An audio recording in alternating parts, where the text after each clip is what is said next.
I knew I would catch you there because you always pointed out the wrong things. So I wanted the right things first. So right things means the whole world. I mean, I mean, three right things for the whole world would be difficult to really think about. I have to really scratch my head.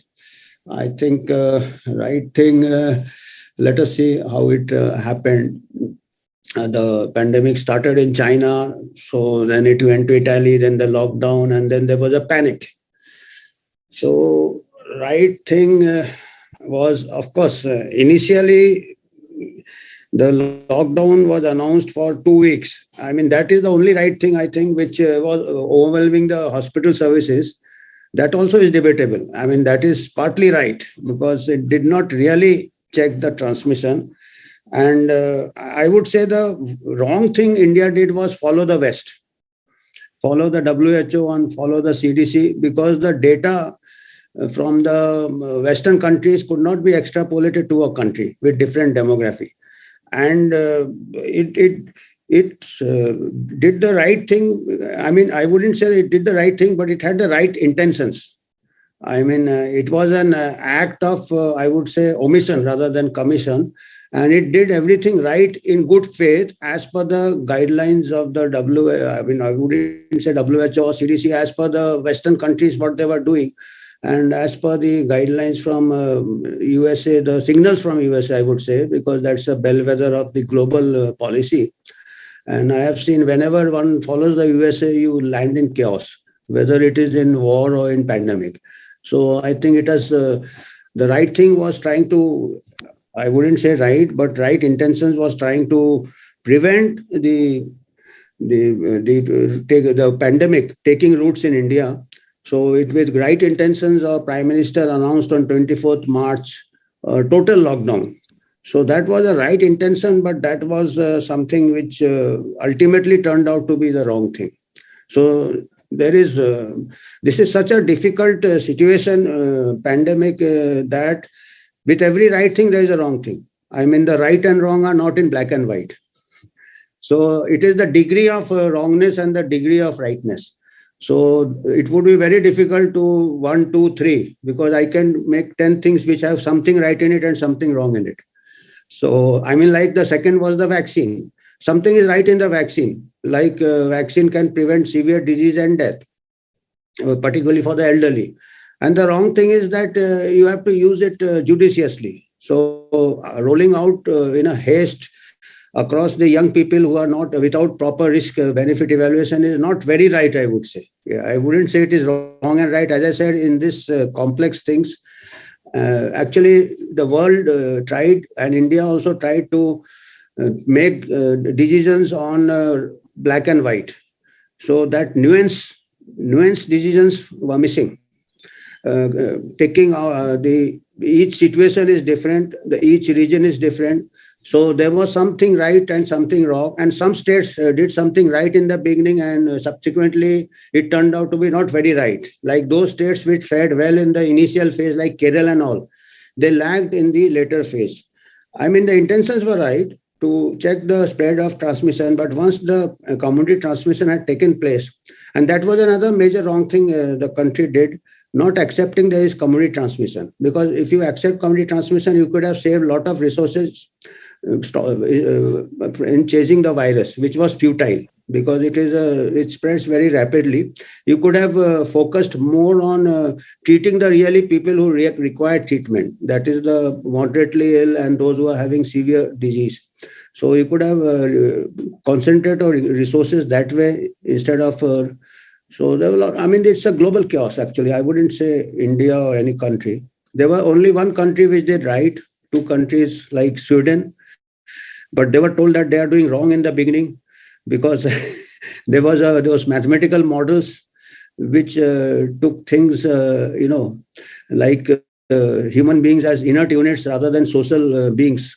So that was the too much of tunnel vision, too much of piecemeal solutions. The world did not get it right, except for a few countries like I would say Sweden and to some extent Japan. Japan also did not have a lockdown, and Belarus. So actually, some sort of inactivity was the right thing, and focused protection, which of course Sweden also did things very wrong. It had I mean it could not avoid the virus running through the nursing homes. Actually, that they overlooked, and they accepted also that they forgot. I mean, they lapsed in trying to prevent, because the nursing home initial deaths in Sweden were in the elderly in the nursing homes. Actually, the caretakers were coming from the community. If they could have also been isolated with the nursing home people, they admitted they could have saved a lot of mortality. But subsequently, they got it right. Now, looking back, the last pandemic, that is plague pandemic, organizations like the World Health Organizations did pretty good job. That's what we are told as per reported data. Now, how do you view, would you view the role played by WHO in kinder light, or did they fail? WHO this time didn't get it right. WHO got it right earlier. WHO did not get it right because, and WHO also flip-flopped. So that flip-flop itself causes lack of trust. In fact, when the Wuhan was affected, China locked down Hubei. It locked down only one district. And the WHO came down heavily on China. It said that this is unscientific, and WHO never recommends. The Western press also said it is authoritarian. And it criticized, the WHO criticized. I have got the evidence on it. And but subsequently, Italy did the countrywide lockdown. Again, they got it wrong because Italy, they have a very elderly population. And again, Italy, the pandemic hit the nursing homes. Average age of death in Italy was 80 years. And that had a very high, particularly case fatality rate in hospitals. In fact, one initial paper gave out the case fatality as 20%. So that was alarming, and the models took this as a year and predicted a catastrophe for the whole world. And the WHO did not have a proper surveillance system to really cross-check this and see the finer points, the demographic profile and who are dying. So it was a chaotic. And so WHO failed miserably in this pandemic. And it continues. I mean, then regarding other thing also, it flip-flopped. Initially, it gave that surface transmission is a risk. Subsequently, there are a lot of sanitization and other things, surface transmission spray. So, and then about mask also, it kept flip-flopping. It kept flip-flopping about asymptomatic transmission. It kept on denying or downplaying rather. After recovery from natural infection, the herd immunity and the natural immunity, it kept downplaying. And I don't find much professionalism this time in the WHO, the way WHO gave the leadership. The way out is to attain herd immunity. What is your current views on herd immunity? The data reinforces those views. If you see the worldometer data, it is in the public domain. Like those countries, there's a published study also that data from 68 countries and 2947 American counties, they tried to correlate the premise was, while denying, those who are denying herd immunity, their premise was it is only vaccine which can achieve herd immunity. I mean, herd immunity can be achieved either by recovery after natural infection and by vaccination. So their premise was that vaccine is the only panacea which will achieve herd immunity. But the recent data, it is available in the public domain from 68 countries and 2947, there's a published paper on it. It does not show any correlation with the level of population level immunization and the trends and the mortality from COVID-19. And you can have a look, even if you just have a quick glance at the worldometer data, you see this heavily vaccinated countries like Israel. They were into the 4th dose.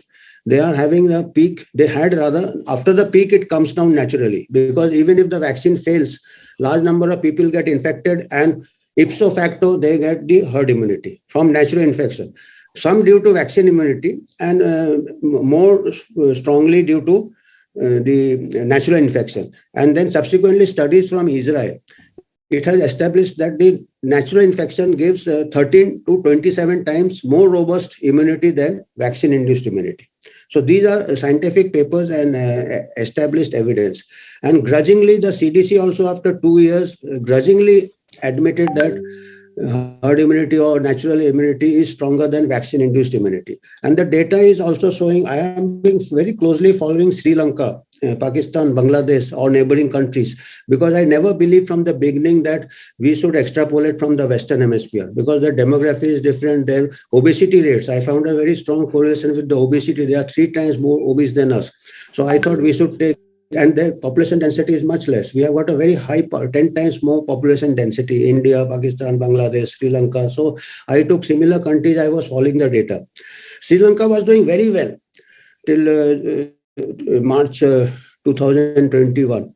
And after the vaccine rollout, they started having higher cases and higher deaths. It is in the Worldometer. I have just recently brought out an editorial on it, that COVID-19 mass vaccination, how much impact at population level. This is the title. And Sri Lanka is showing higher number of cases as well as later deaths. Similarly with Malaysia. Similarly with South Korea. South Korea is another example, which did very well in the beginning, like Kerala did in our country. At international level, South Korea could control it by population restrictions, lockdowns, or whatever you can call it. So the more you do keep people separate, the more you delay the natural immunity, and you vaccine immunity wanes after 3 months, 4 months. The vaccine immunity wanes, and then the cases rise, and subsequently, after some more time, the deaths also rise. So there is example from Sri Lanka. Malaysia is also having the similar. Japan also. Japan is also very, very interesting. It was having a very low, because I was also vaccinated in Japan throughout the pandemic. I was observing the data, because Japan has got a higher age than the Western countries also. So we would presume that they will have high mortality, but they always had a very low mortality. Even lower mortality among the Asian countries Japan was having. And we found out that the obesity was very less, 1/3 of the Western countries.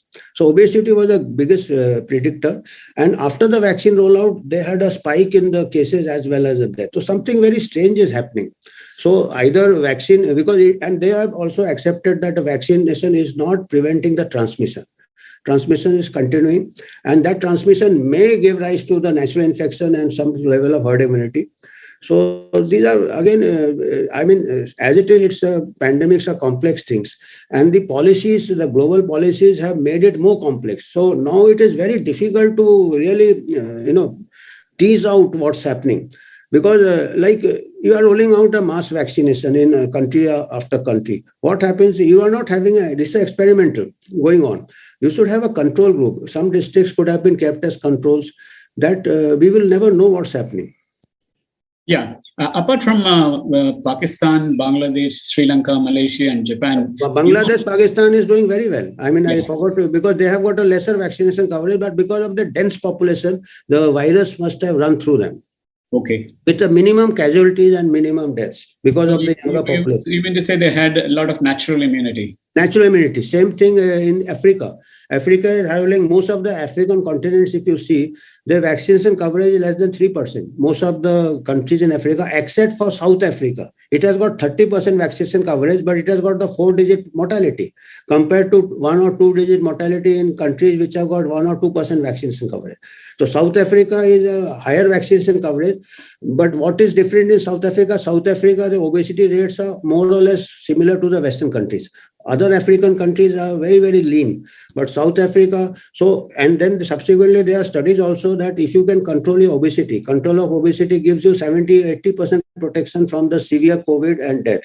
So the vaccine immunity, they claim 90%, but after 6 months, it is 30%. So obesity, if you control obesity, that gives you a better, perhaps, it's acting as a vaccine or a natural overall health. That's why I like this platform where you promote overall health with yoga and diet and other things, that they are on the right path. Yeah. And apart from that, you did something with Brazil also, Brazil and Israel. Thank you, Shankar, for bringing that out. Brazil is also a country in South America, which is having a younger population, 30. we expect a lower mortality, but their obesity is almost 60%. I mean, overweight percentage of BMI above 25. So their obesity is in par with the Western countries, and they've fared very badly in later part of the pandemic. Initially, they did not have much transmission perhaps, but once the virus hit Brazil, it really caused mayhem there because they are very obese people. In fact, I wrote on those lines, and I got some doctor communicated with me on the LinkedIn. And she says, you are very right. Whatever patients I am seeing in hospitals in severe condition, 90% are very obese people. So she also was very fascinated when I sitting in other part of the world, just looking at the data. She was looking at the patient, I was looking at the data, and the jigsaw puzzle fell in place. So obesity is a big factor. I'll come back to another question. Is you had recent, of course, you have partially answered this, but I'll go into more detail. You have recently tweeted your study titled COVID-19 mass vaccination, how much impact at population level. In this, you had said the patterns or trends of and deaths from COVID-19 before and after vaccine rollout is not encouraging. And then you left it to the readers to infer conclusion. What is your viewpoint? Of course, you had said that halfway into 2021, there was a sobering realization that impact of mass vaccination at population level was rather modest. So you want my take on it? Yeah, you had left it to the viewers to conclude, but I want to know what is your conclusion. Yeah, in fact, the same thing was asked to me just a couple of days back. There was a filmmaker from Germany, Robert Sibis. So I was discussing this day before yesterday only in his studio at Mumbai. So he was trying to act as a devil's advocate. When I presented this data, my editorial, he was trying to give a devil's advocate, and I thought he has stumped me, but I mean, he has cornered me. Then I got a quick, I thought on my feet, though while I was sitting, I could think on my feet. I was showing the same data, I was showing Japan data before vaccination, post, and similarly. Then I was comparing UK and USA. Then he says, "No, you can't compare. I'm acting as a devil's advocate. They may be different system of health. Some have very good health services. Some have poor data collection. So one country data you cannot compare with other countries. So you cannot come to this." He told me that you answer my question. I am taking this way. That then suddenly I got an inspiration. I said, "Hey, but I am comparing Sri Lanka with Sri Lanka before the vaccine, after the vaccine. So whatever deficiencies in data collection Sri Lanka had before vaccination, presume. Similarly, Malaysia before, after, Africa before, after." So then I said, yes, that is good. Then he was very fascinated. Then he made me talk on that, and he recorded it. Let us see. He says, this is very fascinating. And I said, this is something which a high school student can also infer from it. So we have to, I mean, what is that it has been a quite, anticlimax, because everyone was led to believe that, now we have got the vaccine and everything will come to normal. And after the vaccine, there is more chaos. I mean, first, you forget about the side effects. I'm not talking about the side effects. I'm not talking of the long-term adverse effects. I'm talking of the economy scale, the amount of money which is invested. I mean, and if you don't get the return for that, I mean, you are draining away from the other. As it is, you have had so many draconian measures like lockdown and other things, which has really, Sri Lanka has got into bankruptcy. Other countries may follow suit. So that may again increase the other diseases, diseases like malnutrition. Already 2,000 children die in India daily, and other diseases of poverty, tuberculosis. So this is a concern that, public health should not be only one disease. Public health should be other diseases also. I will take forward from what I think Dr. Sibis had said, but you have not answered my question about what is your conclusion on this. And also, what do you have to say about India? I would say the best thing would have been to preserve a vaccine in those countries like poor countries like India or Sri Lanka, preserve the vaccine for the elderly and those who have got comorbidities, as I would call it, focused vaccination rather than mass rollout. And as it is, we had done zero surveys in India and other countries also. We had got almost 80% of below 18 years in many parts of the country are having antibodies, natural immunity. That was before the vaccine rollout. So you cannot say this. So spared the young people, you would have saved vaccines, and even adults who have got a positive RT-PCR in the past 6 months. Everybody must have done number of RT-PCR because of travel, other things. So anybody who had a positive RT-PCR in the past 1 year or 2 years should be excluded from could have been excluded from vaccination. That would have saved the vaccine. And another concern is that this type of thing requires investigation. My take on it is like after the vaccination, why there is a spike. There have been certain virologists who had concerns that it may give rise to mutations. The new mutations are escaping. So vaccine pressure can also bring mutations. So mass scale vaccination in a pandemic has never been advocated earlier, never been done earlier on such a large scale. So I have a concern that this may be either due to the new mutations or more. Another serious concern is sometimes that too much of antigenic stimulation can cause a phenomenon known as antibody-dependent enhancement, where it can precipitate the disease, severe disease. So that requires proper research. Actually, we are not doing proper research.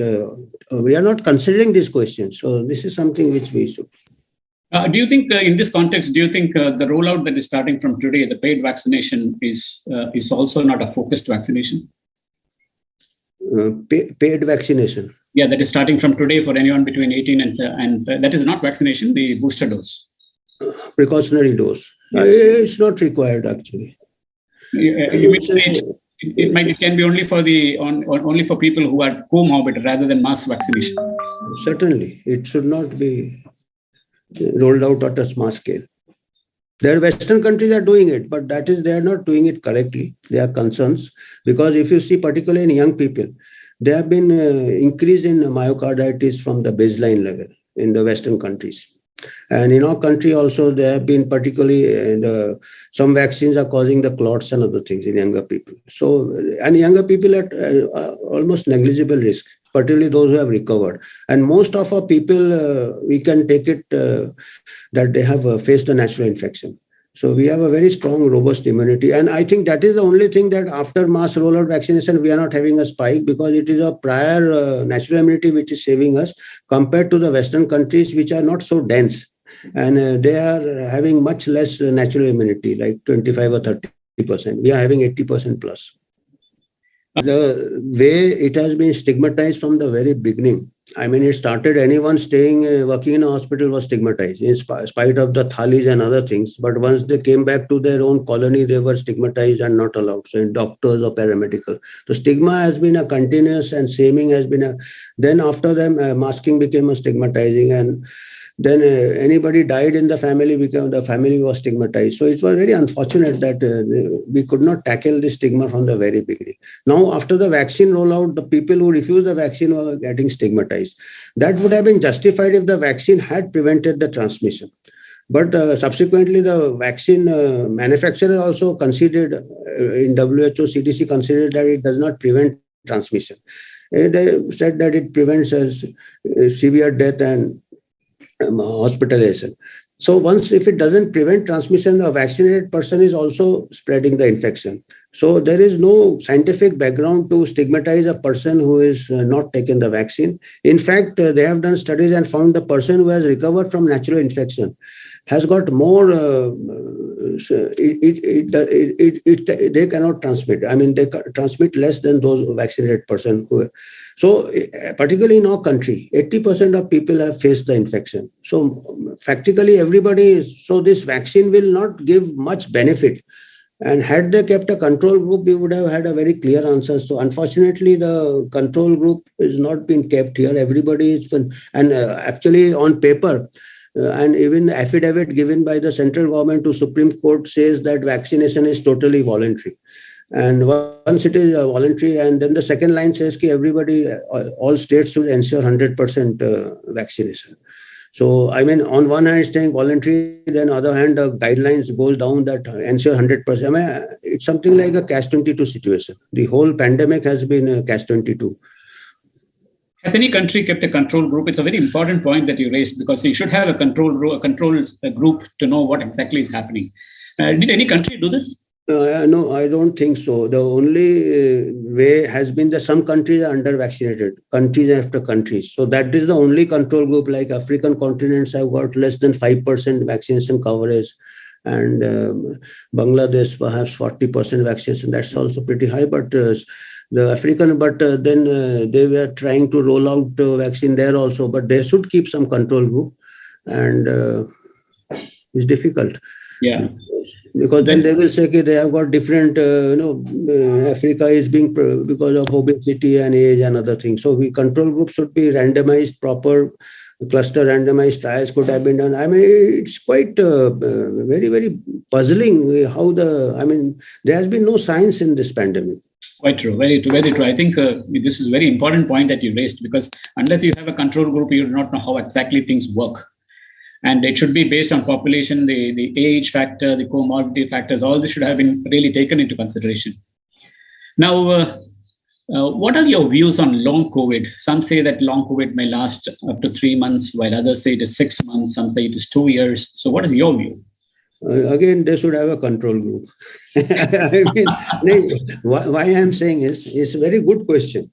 You see, the way the things are, floated, that there is long COVID.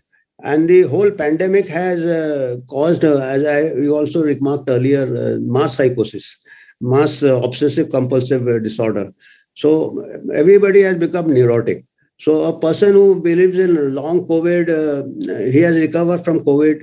Suddenly he reads about or hears about long COVID. So after 1 month, even if he gets a severe headache, he will attend him, I had a COVID, this is long COVID. He has some other lung, he may have air pollution in between, he may have some other infection. How do you tease out that in the interim, that person has not been exposed to some other pathogen or some other year? So everything is attributed to that. That's a bias. So that's why I said you should have a control group. How do you have a control group in this? Again, it's difficult because anyone who has got a COVID, he will remember. So you can have a person who has antibody positive, showing that he has had or she has had past infection, but that person has never had symptoms. And ideally, that person should not know that he or she has got positive. They could design that experiment and follow them forward, and those people who have never had that. So that would be one way of doing it. Otherwise, it would be very messy. Everything would be attributed to long COVID, because you see, after any viral infection, even if you get influenza for a month or 2 months, there is weakness, there is fatigue, there may be sometimes very very severe cough prolonging. Every viral infection gives a chikungunya, anything. So it's a normal phenomenon. Giving it special status makes it more complicated. Yeah, I think long COVID is becoming a very mysterious genie, because, as you said earlier, you tend to blame everything on a long COVID without teasing out the facts. Again, you require a control group, and anything is attributed. And this is you are playing with the. I mean, it is everybody wants to make a profit, but you should not make a profit. You should make scientific profit based on science. You should not make profit. Then there is no difference between science and quackery. I mean, as it is, this rollout, I bluntly call it public health quackery, mass rollout of a vaccine, where you see the figure also, statistics also, the figure, young person, the mortality is 0.001. Below 18 years or even below, up to 69 years, the mortality is less than 0.5%, even those who get it. So no other communicable disease in our country has got even after treatment, so low mortality. So rolling out a vaccine in desperation and in mass against, and that vaccine which is not giving good results also, as from the data at the population level. I just don't understand what's happening. Yeah, very, very, very difficult. But I like what you said, scientific profit. That's a thing that we should really look forward to. Now, some say that India can expect a fourth wave sometime in August, considering the rising number of cases, again, the Western data, European countries. What's your viewpoint? My first question is, where is the third wave? Everybody is conveniently forgetting the third wave. I don't know. Either they don't know how to count. So what wave are we in now? No, I am still waiting for the third wave. I don't know. That same mathematical modeler had predicted a third wave where the pediatric ICU will be full, where daily there will be 1 lakh death or something like that, 1 lakh cases. So where is the third wave? You see, Mr. Shankar, this is just I don't know. You keep after the fourth wave doesn't come, you will be waiting for the fifth wave. It's all. It has got no meaning. I have just read that paper, and that paper has taken something from Ireland or something from some country in the north, and they took the graph as if, some sort of year, and then they predicted, which again, their countries are different than our country. Overlooking that, 80%, 90% of our people have developed natural immunity. Those countries are very scarcely populated country. They will get the up and down. It's something like voltage fluctuation. You see, if you have an unstable electric supply, you get a huge voltage fluctuation. We have got a stable equilibrium now because the majority of our population have got natural. So we won't have any waves. We may have a few ripples. That too, if you keep looking for it, if you keep poking your swab into the throats, you may get, you can start looking for other pathogens also, you will find more. Never in history of public health, you have just put on the basis of a RT-PCR test which picks up a fossil of a virus and label it as a case. The case definition itself is debatable. So that way, there will be no third wave, there won't be any fourth wave. So I will reframe my question and ask, when is the next wave expected? Or will it be only a ripple, not a wave? It will be a ripple. It will be a ripple. All said and done, particularly in our country. You see, the more you try to suppress it, the more you delay it, a large number of people are susceptible. So in our country, we could not delay it because it spread through other countries. And these are normal occurrences, seasonal. In the northern hemisphere, they get the winter surges. And this happens with all viruses, respiratory viruses. So this is the first time you are keeping a scoreboard. And this is the first time you are testing so many asymptomatic. Even the earlier influenza pandemic, asymptomatics were not tested. We did not get the daily statistics. So the daily statistics can make us fearful of anything. We are having waves and waves of tuberculosis and traffic accidents and other things. So these first they should sort out the case definition. First, they should sort out the death certification. We die 25,000 deaths every day in India. There are so many pathogens in the throat, in the skin, in the gut. If you take out any one isolation, you go after one pathogen, you can create a wave by the statistics. Yeah. Now, I'll also ask you, of course, you mentioned this earlier also. From today, private booster doses are being made available, but people have to pay. But what about those who are comorbid but cannot afford the booster doses? Of course, it was initially kept at 750, now it is somewhere 250. Is it okay if you forget about it? Because you have said that there is no data to prove that it is okay. Definitely. In fact, they can sometimes in India, even those who are comorbid and they are still survived, that means they must have faced a natural infection. And 2 doses should be sufficient. And how long? How long you will give a precautionary dose? Like you give a precautionary dose today, like Israel has given the third booster. Now it is going for the 4th dose also. Then it fails again. So every 3 months, every 6 months, and that too, if you are thinking of mass vaccination, it is a very foolish public health policy. At huge resources, if you have to repeat mass vaccination. Have you ever heard of a vaccine which has to be given so frequently in a year, 2 or 3 boosters? And for a disease with such low mortality.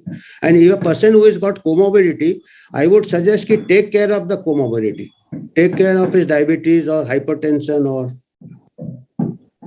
Yeah, studies have also indicated that a different booster dose increases protection for those double dosed with viral vector and inactivated vaccines. With the vaccine bouquet growing, including a potential mRNA vaccine, are mix and match boosters a way forward? Of course, you have spoken about vaccination, but still, what's the answer? This is, I am more concerned about this mix and match because you won't be, if there is any side effect, whom do you blame? If there is any side effect, no company will claim, they will blame the other person's vaccine.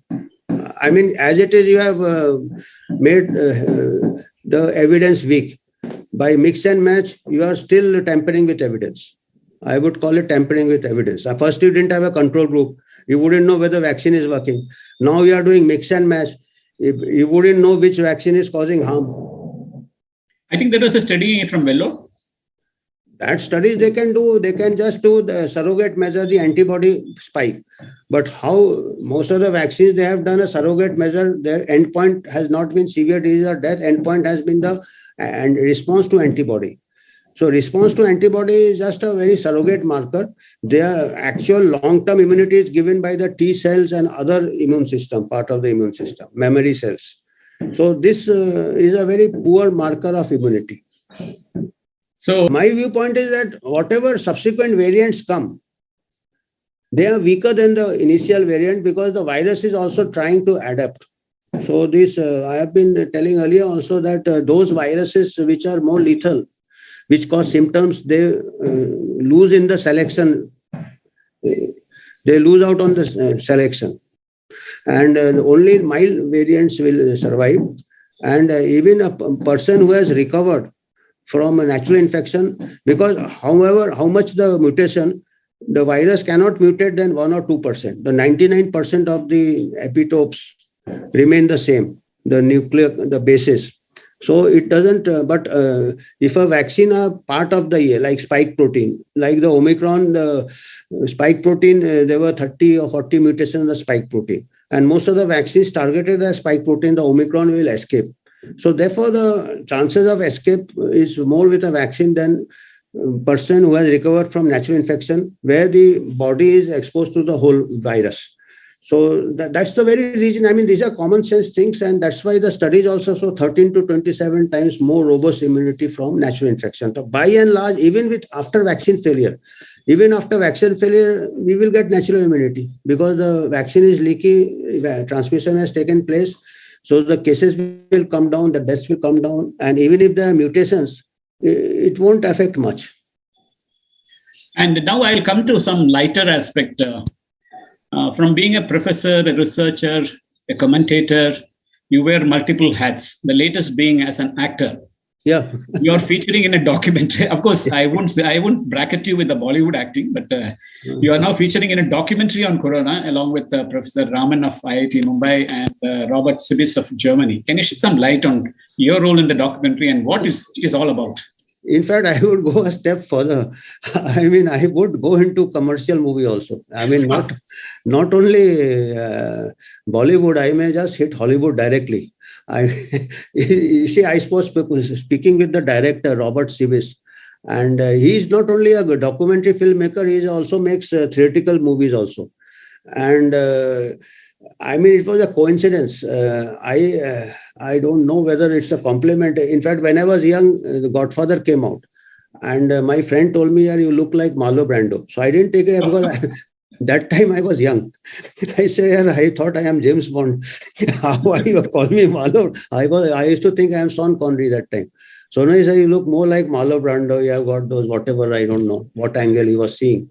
So this time I told him, then in this debut yesterday, he says, I am thinking of making a movie on this pandemic and something like a parody of Godfather. And I said, can I fit the role? He said, yes, you can fit the role. I said, I have been preparing a lifetime for this role. So I may turn out to be the Godfather remake. So anyway, this is a movie. He's collecting this Robert Sibis. Presently, is making a documentary. He has been traveling all over the world trying to get the full 360 degrees story, Corona story. And we had a whole day, almost whole day we interacted. And he was trying to get the feel of the experts.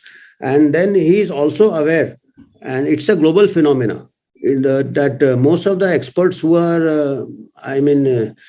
those who are young, those who are in, say, government service, those who are in academics, most of these experts, they have to play with a straight bat. I mean, if you know what I mean, they can't disclose much because there is a Because initially it was okay when it is something like a war. In a war, there is censorship because you have to get everything focused. You have to mobilize everything for finishing off the whatever the threat is there, the enemy or the virus or whatever. So there is no questioning is permitted. That could have been okay if we could have finished it off in the first few months or 6 months or 1 year. But now the damn thing is dragging almost 2 years. So now things are not working. So now there should be questioning of the mainstream policy, that where you got things wrong, then that's how you can get science together, act together, which is still not happening, because there's a lot of pressure. Even the media is under pressure, and that thing is continuing. I mean, it has become a marathon. So this Robert Sibis is an independent movie maker. He wants to get all the evidence. So this is more or less the same thing as we are discussing today. We were discussing like that, and he just recorded it. So will it be something like the Contagion 2? No, it's not that exciting. In fact, we discussed Contagion also. Okay. I mean, the real life is not that exciting. Actually, that is the problem. Now we are trying to make real life exciting, and we have landed ourselves in a mess. Because the people have seen Contagion. We discussed it yesterday. It was very easy to create that mass psychosis, or it may not have been deliberate. It willy-nilly, there is a mass psychosis, but everybody and the scientists and the media, they tried from the real pandemic, they tried to make it a fictitious pandemic like Contagion. Like you have a virus, you have and the vaccine is a savior. So the same script, we tried to put it in the real life, and real life is very messy. And this pandemic has proved it, that real life is really messy. Similarly, like war. I have been in the armed forces. Real war is very messy. In fact, I was near death twice in my army career, and both of the time I would have been killed by my friendly action only, by some mix-up. Friendly fire. Friendly fire. Once I was almost run over by a patent tank, and second time I was in a crossfire that two body of troops were firing at each other, thinking enemy, and I was, so that luckily there were no casualty, but it could happen. But I think apart from all that, there could be an independent movie on your life itself. I think there's quite a lot of exciting things that have happened. But all the same, I wish you all, rather Health for All and Heal Foundation, wish you all for your role in Hollywood. And we also wish that one day we would see you with the Oscar for your acting skill. Thank you very much. It was wonderful having you with us. Thank you. But even in midst of this Hollywood, I hope you will have time for Health for All debate. I would like the announce to the audience that this book, COVID-19 Pandemic Third Eye, is available on Amazon. Yeah, I saw that. Yeah. So they should book their copies today, because another news I want to give is this Robert Sibis. He offered to buy the rights of this book and publish it from Europe. He has also got a publication out. So once it starts getting published from Europe, the cost will go very high. So better they buy the Indian edition first rather than the European edition.